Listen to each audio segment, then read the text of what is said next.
Welcome to the Global Citizen Life podcast. Today on the show, we have Jessie Swede. Jessie shows busy parents how they can create a meaningful connection with their kids and build a family legacy by breaking free from generational cycles and creating their own family story. Well, welcome to the show, Jessie. Thank you, Sally. I'm really excited to be here and share this. This is going to be fun. It is. And you've got an interesting kind of, I guess, history and how you actually probably incorporate that into your family and your family values and lifestyle. So tell us a little bit about your journey from kind of where you started, what country and where you're at now. And I know it wasn't just a one-stop move. So add in like what you've done. Yeah, awesome. So I'm originally from Pennsylvania, and in 2006, I moved to South Korea. But that was in August. In April, I came here to Seville, Spain, to visit a friend, and saw him teaching English there. I was able to visit him on some of his classes and watch that. And it was one of these things that it was just a click. It was a light bulb moment that turned living abroad and teaching abroad from, oh, that's something nice for him to do. That's really nice. It's not for me, but it's I'm happy for him, Mhm. to I can do this. This is I can do this. I was watching him do it. I was living in this space, and it made it so real and doable for me. And we eventually looked for jobs here. It was really hard in Spain in 2006. It is now too, but like really being a U.S. citizen, actually with Brexit, it makes it easier. But being a U.S. citizen, not being in the EU, there's a lot of extra tax stuff and paperwork and things to do that academy is just like it's the juice isn't worth the squeeze, I guess. And but in South Korea, we did some research. In South Korea, all you needed was to be a native English speaker and and to have a university degree. I checked both of those boxes, and I had some familiarity with Korea, with a Korean martial art I studied and trained and things like that. So it's like, yeah, Korea sounds cool. My original plan was to go for 1 year, maybe two, to eventually come back here to, finish that plan. It ended up two, to re-signing 3, 4, 5 to 7 years in South Korea. Before coming here to Spain, I live in Spain now. I have two awesome kids who are growing up bilingually. Their mother is Spanish.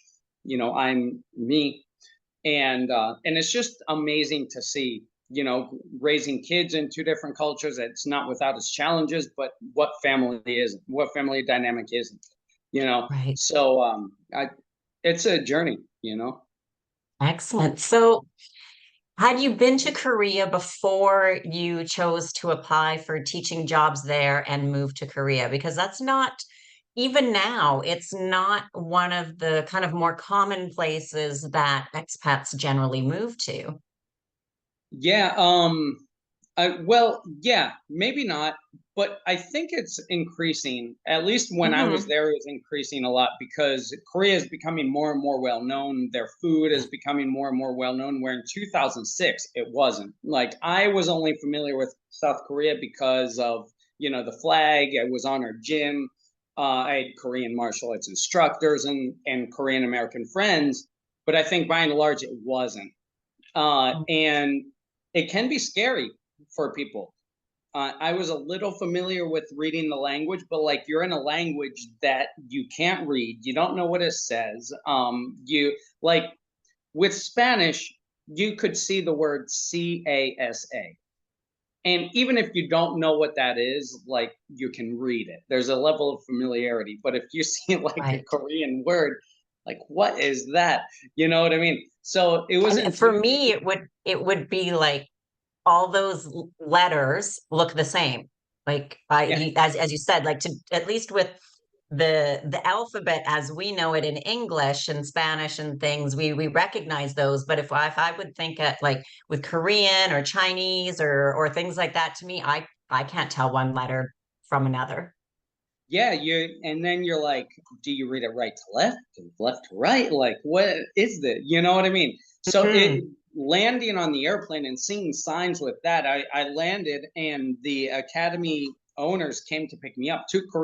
A Korean older couple that didn't speak English. I just landed. They had a paper sign that said Jesse. And I'm like, okay, I guess I'll go with them. Got in their car in the Am I the airport. only Jesse? I know. And like, what did I walk into? Did I walk into a horror movie or a rom-com or what did I walk into? But it turned out well. Um, but yeah, Korea, it's the thing about South Korea, and I think Japan too, it's such a different culture that I think they take care of you. Mm. They're very welcoming. They're very hospitable. So that's down to like the academies do everything for your paperwork, your contracts and all of that. So I didn't really have to do anything.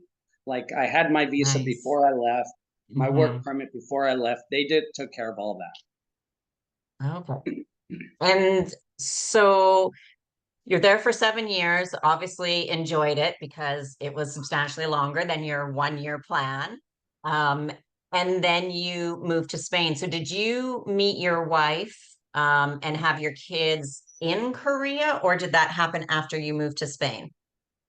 that happened when I moved to Spain. Okay. And just to go back like to my Korea time, I loved it. I liked it a lot. And it's almost like I got too comfortable. And that's what like how I got pushed out, like due to life Mhm. circumstances and things like that. But Korea is one of those places either you like it and you can adapt really well, or you hate it and like you can't last a year. I've seen both. Okay. And because it's so different, the food's so different, the smells are so different, the culture, it's this mix. And this goes with like any culture that's not your own, right? But Korea, it's this very interesting dynamic because it's very traditional, like a 5,000 year history, that carried their traditions, their language, their culture is embedded in their language, their food, all of this, but also they're a very young culture. They're a very young country, like as in like the rebuilding after the Mhm. Korean War and then in the 80s and things like that, where they put a lot of money into education and to building technology. So your Samsungs, your Kia, your LGs, they're all at the top of the, state of the art technology. Meanwhile, this traditional culture, and it's this like they're trying to figure out this balance, I think, Mhm. of keeping the tradition and adapting to be state of the art. So it's a dynamic um, element, and some people find it challenging, and some Mhm. people thrive. Well, that's great. And So so sorry, I didn't then answer your now, so you question. had a huge, oh, go ahead. Sorry, I didn't answer your actual question. I answered a different question. What was your question? Oh, my Well, kids. no, you did. You said you met your wife and had your kids in Spain, but you just wanted to go back to how that culture and Yeah, um, yeah. the technology, they're trying to find that balance. So it was a very big difference from going from the U.S. to Korea, and then but from South Korea then heading over to Spain. That's a big difference as well. Yeah, absolutely. So I put it, it's kind of like a triangle. That's Hmm. kind of how I see it. So the US is very different from South Korea, but South Korea is very different from Spain.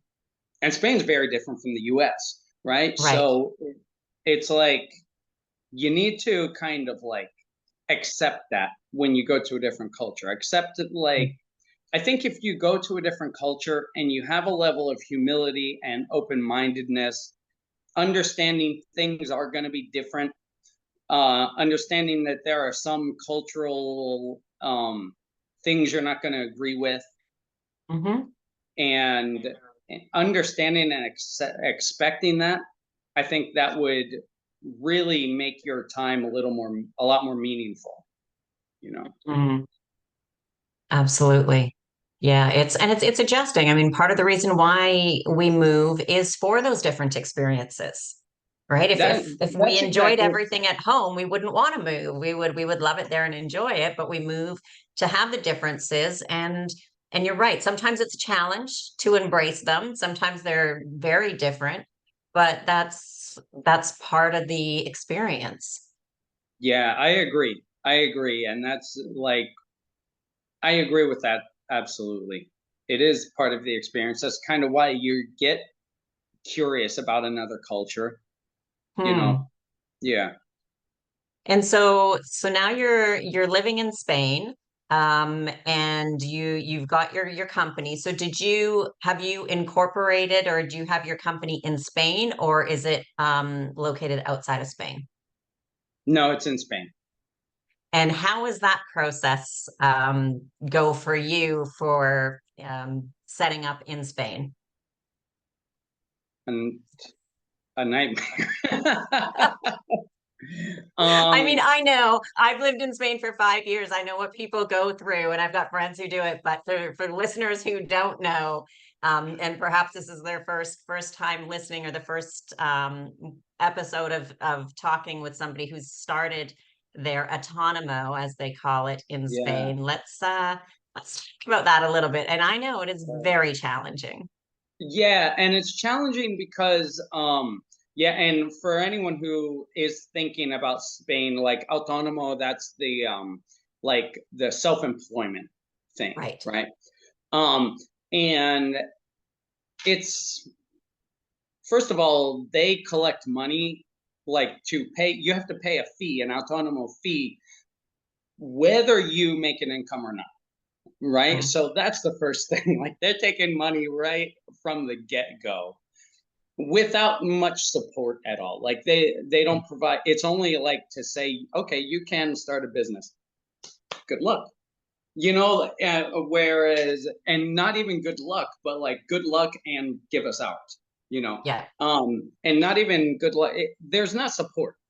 Like there's Right. not like their level of social security. There's not like, it's not a good, to be honest, in my opinion, it's not a good country to set up your business. In fact, I had a Mm. friend who had a business set up here, an American friend. He ended up moving part time to Italy to, go around this. So he found a way to like make that be more profitable for his business. So, Hmm. um, but if you can set up your LLC in the United States, it would probably be better to do that. It is what I recommend to people, whether it's in any country, actually, just not their home country is ideal, especially if it's going to be Spain. But to set up their corporation in a tax-friendly country, and then what they can do is they can pay themselves as an employee through the shareholders and things like that. And then that way they can apply for like a non-lucrative visa because you're working for the company that you own. And it is a way around not having that, even though you're still self-employed, but you just have your company elsewhere. And I highly recommend that for people who want to move to Spain, because being an autonomo there, I hear so many complaints and just how the prices increase every month. Every month you're making more and more. And the types of receipts that you have to get in Spain are not your typical receipts that you use for tax purposes. Every time you go, you have to have a special type of receipt. So whenever you purchase anything you need for your company, it's not just, oh, here's my receipt from the till. It is a different form that people have to get as well, which makes it just one more pain in the butt, really. It is. And not like, it's almost, and I don't understand the like why. Like there are a lot of things in South Korea that I chalked up to, well, it was their culture, it was, their history, or but like this sort of thing, like I don't understand the incentive behind making it so difficult to for entrepreneurs. Like I don't understand I don't. Maybe, I mean, do you? No, to be Yeah, honest, the simple it answer seems like to it's a me, it lose doesn't lose make for sense. Like, everyone.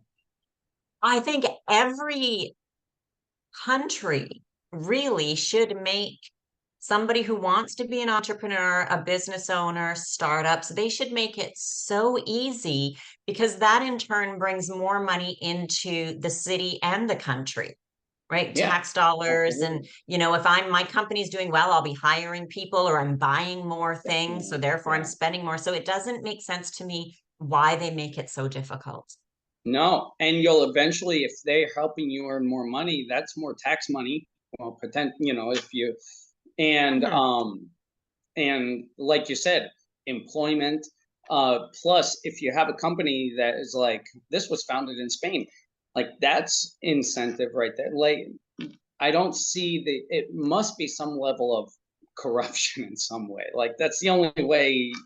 That's the only I explanation. I agree. I think. I agree. Yeah. It really makes no sense. So for listeners, it is possible. People do it, but Yeah. just be I mean, prepared. yeah. You've done it. But it just a lot of the things don't make sense. It's not simple. Tax rates are high. Um, and just honestly, you might want to just consider elsewhere as your friend did with Italy or various other countries. So Yeah. Portugal's right next door. I've heard that's nice. exactly. So are you with the visa that you got there, was it tied to your autonomo or No, my is it that marriage. you became autonomo to get the visa or was there another way that you worked that? It was marriage. Okay. Yeah. Yeah. Okay. Yeah. So if you get married, like we're separate and divorced by now. Hmm. But you only need to be married 2 years on the books, and then you Okay. have your permanent residency. Okay. Yeah. Okay. So, well, for listeners, And just kids. Like if you want to have kids, there's that too. That's like definite lock to a permanent residency. Um, mm, and it's an awesome experience to have kids. Well, for me, and I absolutely. hope How old are people your have an kids? awesome. I hope people have an awesome experience. So like, there's that too. Even if like you need help. How old are my kids? Was that your question? Yes. 8 and almost 6. Oh, nice. A Yeah, great 8-year-old age girl then. and yeah, an 8-year-old girl and like my son turns 6 on Christmas Eve. Oh, I mean, Yeah. that's exciting, but oh, I feel so bad for him. Christmas Eve is a terrible time to have a birthday. Yeah, I it just, really is, except not in Spain because they're like in our family, they mm, celebrate Christmas a mhm, little bit. Yeah. So for anyone who doesn't right, know, like December 24th is their big celebration for Christmas, but Christmas is the second tier holiday for them. Their main right. holiday, Christmas holiday, is they call them the Three Magic Kings, and Hmm. they celebrate that on January 6th. Right. So for him, like it's actually like we talked about the taxes and how awful that is in Spain. If you're going to have a Christmas birthday, Spain's the country to have that. Absolutely. You're right. You're right. Considering for Spain, it's good for him that way. Yeah. That's great. Let's see. What about banking? How have you found banking in Spain and opening up a bank account? I It wasn't that hard for me. If you're coming from like the ease of the United States, you open a bank account anywhere and get like a free toaster or whatever. Like it will be a little more complicated. It's really weird. Like all of that stuff is weird here. And Hmm. it's like it's just weird. Like each branch of a bank, as far as I understand it, each branch of a bank is almost like a franchise. It's like its own individual entity, even though it's part of a bigger umbrella. So, Hmm. like, you could go to one bank of the same branch and they might decline you for whatever reason. Then you go to another branch of the same bank and they could accept you. So it's weird, but I didn't have And any it's problem. not just Spain that's like that. There's Oh, many countries that are very similar. I was talking with a girl yesterday from she's in Istanbul, and she said the exact same thing. She went to a number of banks. They said no, and there was one branch in her neighborhood that accepted her because the manager or something was nice, spoke English, no problem. But other branches of the same bank said no, wouldn't even talk to her, completely ignored her. crazy. So Yeah, it's crazy. I don't know. So yeah, there are different things like that. It's just if you're set on doing it, you'll figure out a way. Mhm. or ask around. There are a lot of like Facebook groups, like expat Facebook groups, expat in Spain, TEFL teachers Facebook groups. That's a good resource. Things like that to find help. Mhm. I found though it also helps to if like where I find some people have had a problem is to get their NIA, which is their tax number. They need that to open a bank account, but sometimes they need the bank account to get the tax number, and it becomes this vicious loop of I can't get one without the other, but I can't get the other without the one. So it's frustration of getting that done. So And then the here in Seville, it's the Plaza de España. It's like the extranjería, the um foreign like a foreign office. tax number. Yeah. Yeah, or the actual office, right? To set up an Oh, okay. appointment. Uh, that is chaos. If you want to set up an appointment and like get any of that paperwork, hire a lawyer or Yeah, something. Like they're kind of absolutely. cheap here. Like we're kind of like I don't want to make it sound like I'm crapping on Spain. There's a lot of great things. It's just this specific area. No Hmm. one, even Spanish people complain more than us about it. It's just like it's just well known. Same in the Yeah. United States, I guess. Hmm. Anything that you And have that. but people need to know what to expect, right? Like I don't Yeah, want to be saying to people, "Oh yeah, go to Spain and you can just make an no, appointment and walk in and it'll be," because yeah. it's not the way it is. So if you prepare and you're like, "Okay, getting appointments is hard." You can try and try and try. A few people do get an odd appointment online. There's like maybe five for a million people. But if you go to a lawyer, they know somebody or they have a special route that they can get in, you get the appointment and it just that's how it gets done. And Oh, that's exactly it's what just the way happened. it is. I Like, spent like months trying to mm-hmm, figure out the website. me It's super too. complicated. You too? Yeah, trying Yeah, to me figure out too. the website. Be like, which option is it? Like, I don't see my option. And then like setting up an appointment, going, having chose the wrong option. I have to wait like another month to set up another appointment or something. Or good luck getting them to respond to you. Mm-hmm. And I ended up having my NIE, my identification expired, so I couldn't do anything. And so I was like, what do I do? And then I hired a lawyer. He signed up. He's like, or, I contacted him, and it's really affordable, especially Yeah. compared to the United States. It's really affordable. And I was coming from a teacher salary, like an English teacher salary, so, but it's still really affordable. He's like, okay, we have a meeting in 2 weeks. Be at there at Plaza España. We walk in, no line, just go right in, sit down, go to our thing. He's like, take out this paper and this paper. Boom. Mhm. Okay, there you go. What? I I could have done mine this was so the simpler, and I was like, why didn't I just do this months ago? I should have just whole spent the money instead of being like, oh, I'll do it, no problem. It's like I can do things. Like I can do it. I know time. how. Yeah, I'm not new to this. I've done it in other countries. But there, honestly, you're right. It was very affordable, and the lawyer got things done way faster. way faster. And so anyone, learn from our mistakes, learn from it. Don't spend weeks and hours waiting in line to find out you got the wrong. Like I remember one time, if I could share this story, I was waiting in line, went up, and they said go to this side for this type of meeting. I went to that side. I showed the security officer my like appointment number. He's like, Mhm. this isn't the right thing. What you need, like this isn't the right place. And I'm like, but I didn't know what option to choose. That's the closest thing to represent what I need. And he's like, Hmm. and another thing, they don't really care. Like Right. the customer service is not their strong suit here. Um, and I'd like to talk about some positives here in Spain after this too. We will. Yeah, but we will. We will. There's but because there's so many positives. There's so many. there are so many positives. But I was like, so I opened up the website on my. I didn't let the next person go in front of me because then I would never get back. And so I just waited there, and I showed him my phone and the website. I was like, well, here's the website. Can you choose which one is good for me because it's in Spanish and he was looking at it for like 2 minutes. He was like, yeah, I don't know. And he just hands to me. And well, if you don't know how can I How know? am I What are you supposed to doing? know? You know I this one's know wrong, then which one's right? exactly. And that was crazy. But yeah, get a lawyer to handle all that stuff. Yeah. So once, once we kind of get back and these kind of issues that we're talking about, like they're everywhere.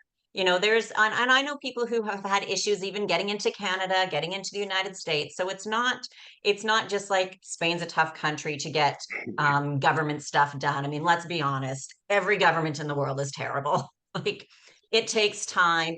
Some people do. Some people get lucky and they get things done quickly and very easily. And other people, it's a nightmare and they have the worst experiences ever. But it's just so people are aware to have patience, be aware it's a process. They do things differently. And yeah, hire a lawyer. Talk to a few different lawyers. They are quite affordable and they'll get things done a lot quicker because once you're there and once you get that stuff kind of taken care of, then it's time to enjoy Spain. And I mean, the weather is great. It has everything. It has snow in areas. It has rainy parts that are more rainy than others. Sunshine, over 300 days a year across the country. Some are closer to 330 days. So it's fabulous. So how do you They, kind of spend your days right now?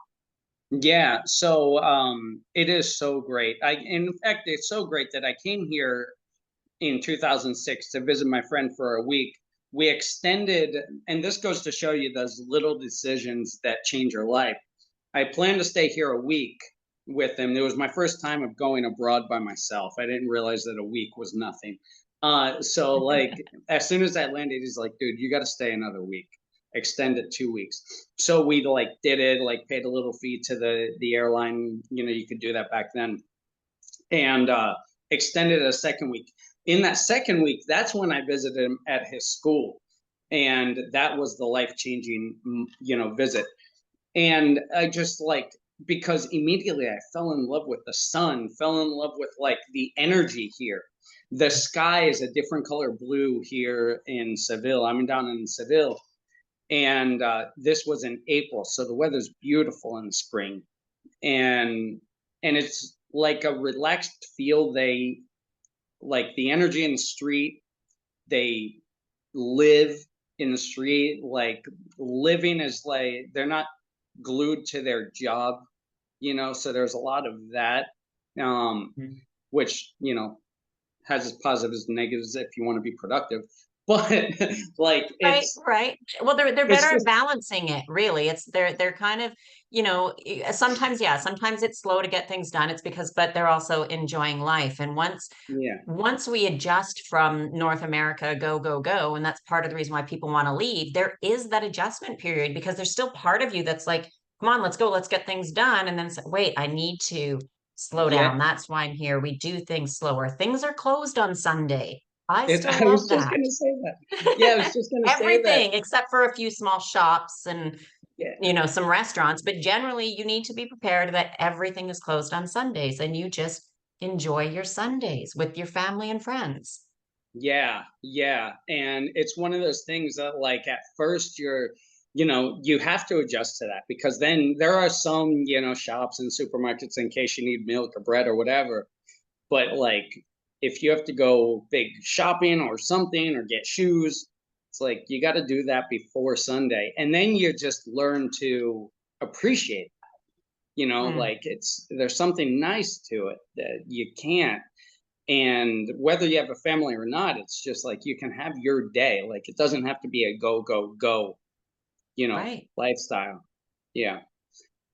Yeah, maybe you just want to go to the beach or you just want to sit at home and read a book and relax for a few hours and then go meet your friends. I mean, and as you said too, it is a very outdoor lifestyle. So even in Barcelona, winter time in Barcelona, like I'm from Canada, so it doesn't get nearly as cold, obviously, but it still gets cold. It can still be if it's like a cold day will be maybe 3 degrees Celsius, like that's really cold for Barcelona.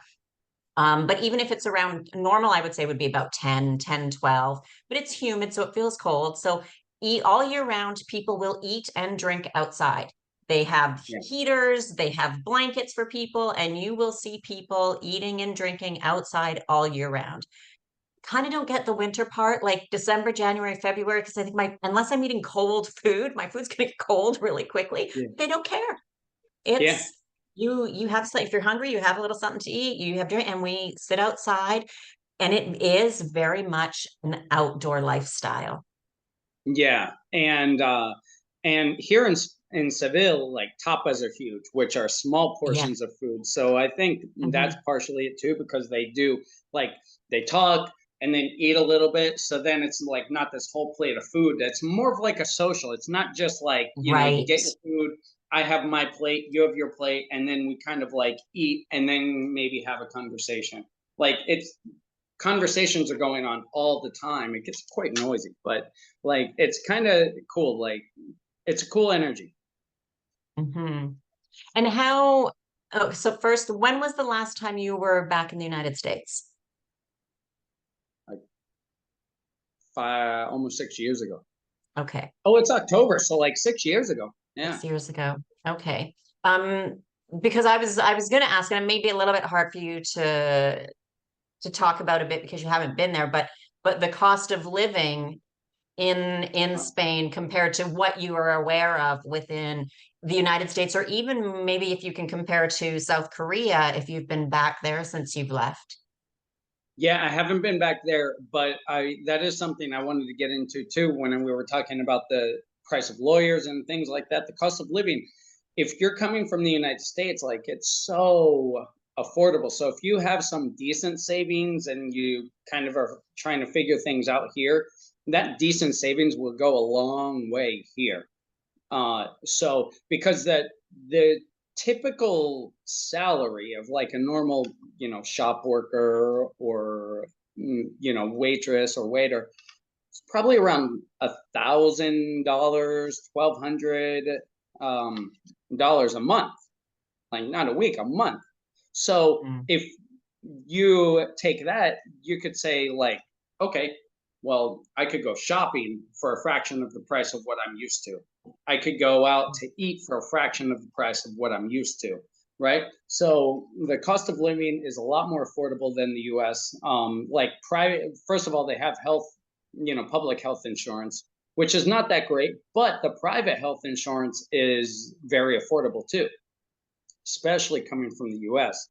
People ask me like if I am gonna live in the US again, and I'm probably not. And part of that, most of that actually is like that's my past, right? So Mhm. I kind of am always looking ahead, like that's just not who I am.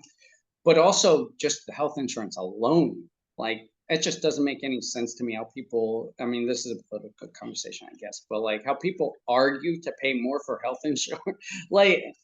like let the tax money help you out, dude, like, and well, you're in Canada, right? Right. So you got Tax that makes, dollars goes to our healthcare. Mhm. yeah. And then you can pay for private Yeah, health care too, right? yeah, we can pay we can get and pay a little bit more, but that usually helps then cover dental, eyes, and Yeah. cover some parts of prescription medication, but never do we need it for any type of doctor visit, surgery, Wow. emergency, any of that. So even what we do pay, if we do want to increase with like Blue Cross or something like that, that's what it will cover is like eye, dental, and prescription medication. Okay. Yeah, the private health insurance here, there are private hospitals that are a Right. little nicer than the public hospitals. You can get your own, like my kids were born there, and Mhm. my wife at the time, she had her own room, like a private room, which you wouldn't have that in a public hospital. And and just like a little faster care. Mhm. You know what I mean? Yeah.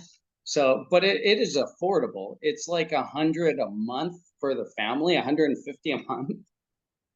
Yeah, and compared to what people pay in the United States for basic coverage, I mean, We're I think paying more the than our basic coverage like in people are salary. yeah, yeah, it's crazy. And I even have a friend of mine. Now she's Spanish. She also has private insurance. she ended up getting cancer, and she actually went through the public system because she said when she looked into everything, the public system was actually better for her treatment than going through her private insurance. Wow. And so, and it could be This is in location Canada? because Barcelona, I mean, Barcelona is a major Oh, this is city. thing. But yeah, and she's great. She went through it. She's all fine. It went, I think she was first diagnosed about 5 years ago, or 3 years ago. But yeah, she decided, and I was surprised. I'm like, well, you're going to use your private for that. She said, oh no. She's like, actually, Wow. after doing some research, the public system is better for everything that I'm going to get than my Wow. private. So I was That quite makes, surprised with that. So, yeah. but she said Yeah. like the private is great for other things, as you know, Yeah. quicker to get doctor visits, maybe more tests and things like Yeah. that. But for that, for her whole cancer treatment, she went with with the public. That's awesome. That's awesome. Hmm. Yeah, that's the And power of it's like no having cost, strong right? options Like, and no cost, right? and no cost. It's Everything she needed crazy. and no cost. So Yeah. Yeah. And it's crazy how people argue to, anyway, that's another yeah. conversation. So what about a vehicle? Do you have a vehicle? Do you drive I there? don't. I don't. In the city center, if I were out in the country, which I'm gonna move there eventually, I'm gonna get Okay. one because it's the same as in the United States. Like you'd have to Right. drive to go anywhere. But here in the city center, it's more of a hassle to have one than not. Because then you're paying for parking. Good luck trying to find parking in the street. A ton of one-way streets here. There are cobblestone like Hmm. because it's a walking city, right? So a ton Right. of like one-way cobblestone windy streets, so like if you miss your turn, you got to go down. It's just a big hassle. I don't drive Hmm. here. Yeah. I'm the same. When I go back to Canada, I drive everywhere all the time. When I'm in Barcelona, I just think the cost of the vehicle, the maintenance, the gas, the parking, like that's a lot of money that I don't need. If I want to rent a car for a weekend or a week and go away, or I've done, they have like private car rentals. So I've rented one for a few hours and did a big shopping trip when I first moved into my place to buy a whole bunch of stuff, loaded up the car, brought it to my new place, unloaded, dropped the car off, done with it.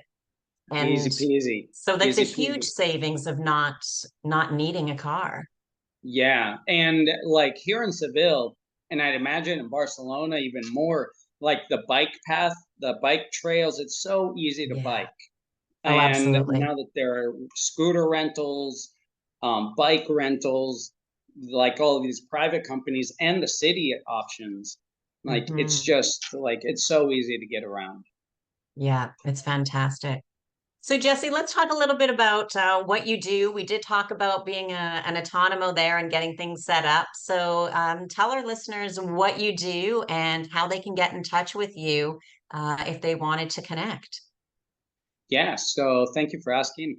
So I help parents to feel more empowered to make their parenting journey, more fun. I've noticed that a lot of parents put a lot of they feel a lot of pressure, they feel a lot of stress, trying to put a lot of effort into doing a good job, and in the end, they end up harming themselves. They end up like feeling too much pressure. So I've developed a system using story principles to help them take control, to be the hero of their own story, and to raise their children to be heroes of their stories, and really feel empowered and empower their kids. And that's just a fun journey that I'm on too.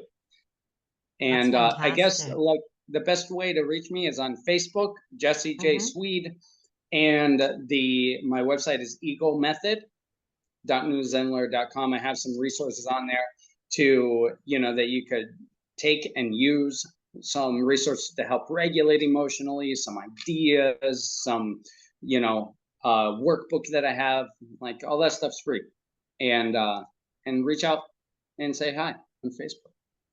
Excellent. And we will put some links in the show notes to make it easy for everybody to connect with you. So, Jesse, I just want to say thank you very much for your time. I really appreciate the conversation, and I know the listeners got some valuable information from us. Awesome, thank you. This is a great idea.